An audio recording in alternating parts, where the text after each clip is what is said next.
Bonjour. Pour commencer, nous allons nous poser une question toute simple. Il doit bien y avoir un moyen d'atteindre les perdus. Et oui, il y en a une. Mais c'est une clé qui a un petit peu rouillé parce qu'on l'a oubliée avec le temps. On ne l'utilise plus trop en ce moment, pourtant elle a été utilisée de nombreuses fois tout au long de l'histoire de l'Église, et beaucoup de frères et sœurs ne savent même pas qu'elle existe. C'est comme si on avait perdu la clé. On aurait dû l'attacher sur un porte-clés céleste. Jésus a utilisé cette clé, Pierre, Paul, Étienne, et Jésus a même dit dans Luc 11, 52 « Malheur à vous, docteurs de la loi, parce que vous avez enlevé la clé.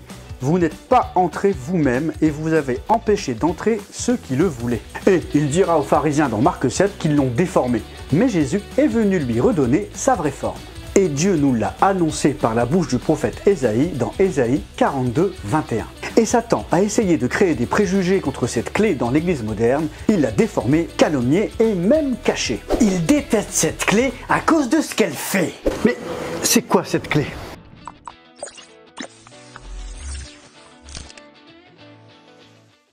Alors, avant de te dire ce qu'elle est vraiment, je te conseille de mettre de côté tous tes préjugés et de regarder vraiment ce que Dieu en dit dans sa parole. Tu commences à m'inquiéter. Je n'ai pas sorti ça tout seul, c'est le fruit du travail de Laurent de la chaîne Ministère des Affaires Éternelles et du livre Sans une leçon d'évangélisation. Acte 28-23. Paul leur annonça le royaume de Dieu, en rendant témoignage et en cherchant, par la loi de Moïse et par les prophètes, à les persuader de ce qui concerne Jésus. Voici donc deux moyens qu'a utilisé Paul, la loi de Moïse et les prophètes. La loi ?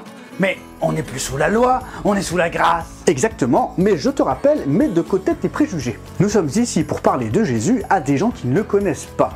Et le mot grâce ne veut pas dire grand-chose pour eux. Prenons donc ces deux éléments, la loi de Moïse et les prophètes. Commençons par les prophètes. La Bible est le seul livre qui contient des prophéties qui se sont pratiquement toutes accomplies. Celles qui ne le sont pas encore sont destinées à des temps à venir, mais il n'en reste vraiment pas beaucoup. Dans la parole de Dieu, tout ça c'est accompli, il ne reste plus que ça. Quand on lit Ésaïe, Ézéchiel, Joël et même Jésus quand il parle de la destruction du temple de Jérusalem en l'an 70, soit 40 ans après qu'il ait annoncé l'événement, on ne peut qu'être interpellé par le fait que la Bible ne soit pas un livre ordinaire. Tout cela avait été annoncé. Je ne m'étendrai pas sur le sujet des prophéties réalisées parce qu'il existe plein de supports, plein de vidéos, plein d'enseignements là-dessus. Concentrons-nous plutôt sur le deuxième point, la loi de Moïse, qu'a utilisé Paul pour persuader les pécheurs en ce qui concerne Jésus. C'est quand même chelou comme idée. Surtout quand on sait que Christ a accompli la loi. Il l'a accompli, mais pas aboli. Paul dira dans 1 Timothée 1:8, la loi est bonne pourvu qu'on en fasse un usage légitime. Mais pourquoi Dieu il a conçu la loi ? Eh bien, Paul nous le dira juste après, sachant bien que la loi n'est pas faite pour le juste. Les justes, c'est ceux qui sont justifiés, ceux qui ont donné leur vie à Jésus-Christ. Et en plus, Paul va nous énumérer qui sont les injustes, pour qui la loi a été conçue. Sachant bien que la loi n'est pas faite pour le juste, mais pour les méchants et les rebelles, les impies, les pécheurs, les irreligieux, les profanes, les parricides, les meurtriers, les impudiques, les infâmes, les voleurs d'hommes, les menteurs, les parjures et tout ce qui est contraire à la saine doctrine.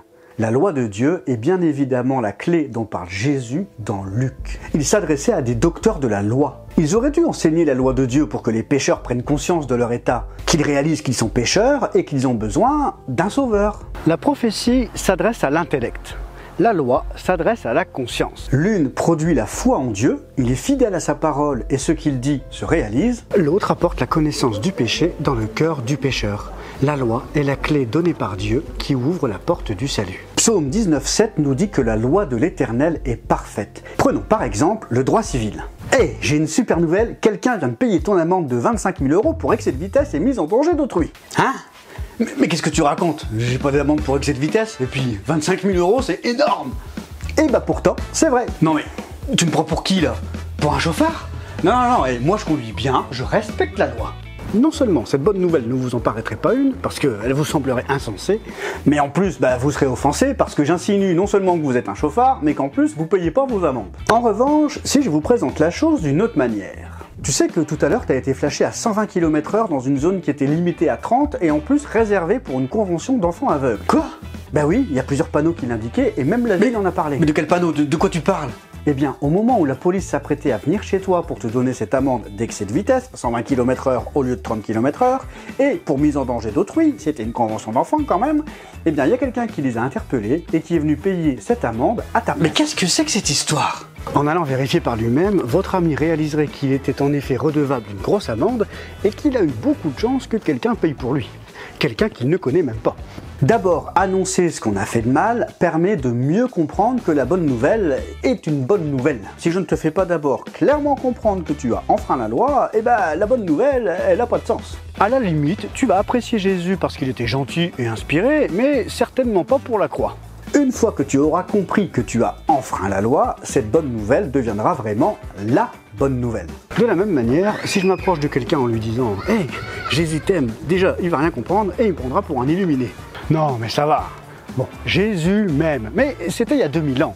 Et puis, je mène une vie bien droite, je n'ai besoin de personne. Non seulement ce sera une folie pour lui, mais en plus, il sera offensé. Il est écrit « La prédication de la croix est une folie pour ceux qui périssent ». Et offensé, parce qu'un pécheur n'a pas l'impression de pécher. Bon, alors là j'ai pris l'exemple d'un excès de vitesse dans une situation particulière, c'est vrai qu'on voit pas tous les jours une convention d'enfants aveugles, mais il y a des choses bien pires et des personnes qui ont fait des choses bien plus terribles que ça. Mais si on prend le temps de suivre ce que Jésus a fait, alors ça a un peu plus de sens. Sans parler de réciter tout le Lévitique et tout le Deutéronome, parce que déjà c'est super long, mais les 10 commandements résument assez bien la volonté de Dieu. Ils sont clairs, précis et efficaces pour montrer que le but fixé par Dieu n'a pas été atteint. On a tous menti, volé. Avec cette idée en tête, regardons quelques fonctions de la loi de Dieu pour l'humanité. Romains 3,19. Or, nous savons que tout ce que dit la loi, elle le dit à ceux qui sont sous la loi, afin que toute bouche soit fermée et que le monde entier se rende coupable devant Dieu. L'une des fonctions de la loi est donc de fermer la bouche, empêcher quiconque de se justifier en disant « Oui, mais il y a beaucoup de gens qui font pire que moi, hein. Moi je suis une bonne personne ». Non, la loi stoppe toute tentative de se justifier. Romains 3,20. C'est pourquoi aucune chair ne sera justifiée devant lui par les œuvres de la loi, car c'est par la loi que vient la connaissance du péché. Ah, c'est par la loi qu'on obtient la connaissance du péché. Et 1 Jean 3,4 nous dit que le péché, c'est la transgression de la loi. Et Galates 3,24 nous dit encore « Ainsi, la loi a été comme un pédagogue pour nous conduire à Christ afin que nous fussions justifiés par la foi. » La loi agit comme un pédagogue, comme un prof. Un pédagogue qui nous laisse impuissants face à ce constat. Nous sommes coupables aux yeux de Dieu. Charles Spurgeon disait « Je ne crois pas qu'un homme puisse prêcher l'évangile s'il ne prêche pas la loi.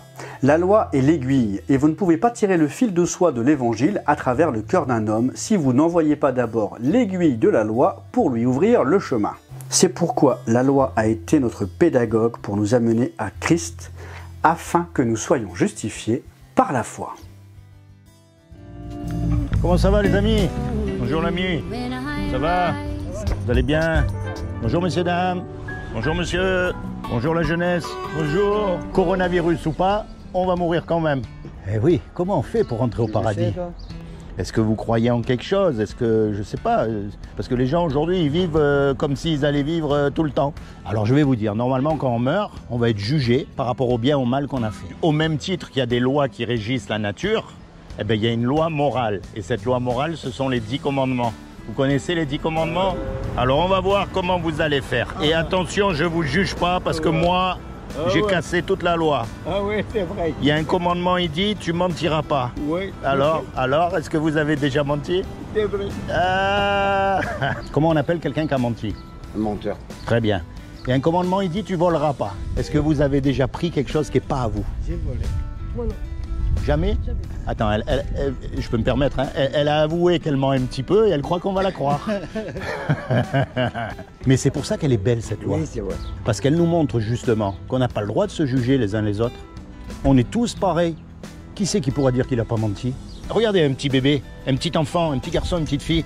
On n'est pas obligé à lui apprendre à faire des bêtises.